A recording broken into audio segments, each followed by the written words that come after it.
Hey Divine Savior family, I'm here at home today and I'm sitting next to my bike. I wonder if you've seen me on my bike before. I like to ride my bike into school and ride it back home, and maybe you've even seen me in the community in Doral riding my bike. I love to ride my bike. But something sad happened the other day. I got a flat tire. My bike broke a little bit, so today I'm working on fixing it. And I'll be honest, it's kind of frustrating because I can't figure out exactly what went wrong, and I'm worried it might break again. I'm wondering if you've had something break recently. Maybe at school or at home.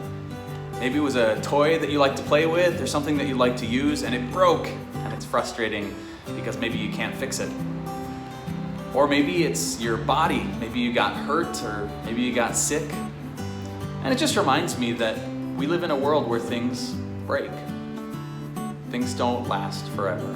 And that's frustrating.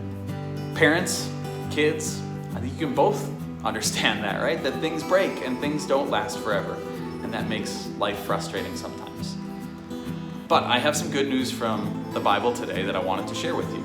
It's from the book of 1 Peter chapter 1. And in 1 Peter chapter 1 verses 3 and 4, God says that we have a living hope and we have an inheritance. And this is how he describes it. He says, it's an inheritance that can never perish, spoil, or fade.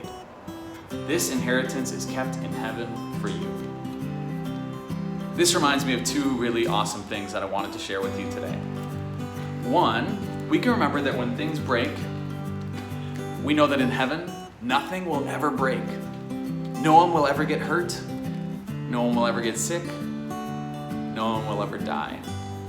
Heaven will be a perfect place without all the frustration of stuff that breaks. And the second comforting thing I can tell you today is that not just in heaven, but right now, we have a hope that doesn't break. It doesn't go flat like my bike tire did. We have a love from God that doesn't break and doesn't run out. And so I hope that the next time something breaks, you can remember that. And kids, maybe you can be the ones to remind your parents. Maybe the next time something breaks and mom or dad is kind of frustrated, you can say, oh, I know that hurts when something breaks, but do you know in heaven, Mom, nothing will ever break. You know, Dad, in heaven, no one will ever get hurt. Or maybe you can remind them that even though stuff breaks now, you know what, Mom, you know what, Dad, we have a love from God that'll never run out and that never breaks. That's a love God has for you. I hope you guys have an awesome day.